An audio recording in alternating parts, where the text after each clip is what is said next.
कोल्हापुरातील स्वामी विवेकानंद महाविद्यालयात 1971च्या भारत-पाकिस्तान युद्धाच्या स्मृतिदिनानिमित्त माजी सैनिक सन्मान सोहळा आयोजित करण्यात आला. या सोहळ्यात 1962, 1965 आणि 1971च्या युद्धातील आणि त्यानंतरच्या युद्धजन्य स्थितीमधील अतुलनीय कामगिरी बजावणाऱ्या भारतीय सैनिकांचा गौरव करण्यात आला. हा कार्यक्रम सैनिक कल्याण फाउंडेशन कोल्हापूर आणि IQAC सेल यांच्यामार्फत आयोजित करण्यात आला.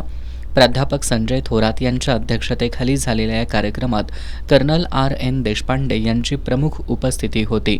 या कार्यक्रमाला कोल्हापूर जिल्ह्यातील एकूण 250 माजी सैनिक उपस्थित होते. युद्धजन्य परिस्थितीत साहसी वृत्तीनं पराक्रम करणाऱ्या कर्नल विजय गायकवाड, कॅप्टन NN पाटील यांच्यासह माजी सैनिकांचा यावेळी सन्मानपत्र आणि मानचिन्ह देऊन सत्कार करण्यात आला.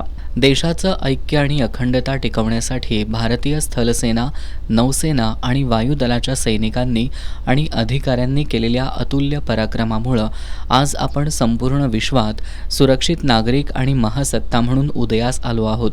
भारतीय सैनिकांनी निरनिराळ्या युद्धजन्य परिस्थितीत केलेलं कार्य हे साहस आणि वीरतेचं प्रमाण आहे. सैनिकांच्या या अखंड त्यागवृत्तीमुळं भारताचं सार्वभौमत्व चिरंतन टिकून आहे. अशा या माजी सैनिकांच्या प्रति कृतज्ञता म्हणून आज त्यांचा सन्मान करण्यात आला. यावेळी लेफ्टनंट जितेंद्र भरमगौंडा, सैनिक फेडरेशनचे अध्यक्ष BT पाटील, मेजर सुनीता भोसले, प्राध्यापक विश्वंभर कुलकर्णी, प्राचार्य डॉक्टर RR कुंभार, प्राध्यापिका डॉक्टर श्रुती जोशी, कर्नल मानस दीक्षित, कर्नल संधान मिश्रा यासह Shahaji college, new college, Chhatrapati Shahu college आणि कॉमर्स कॉलेजमधील NCC विद्यार्थी उपस्थित होते.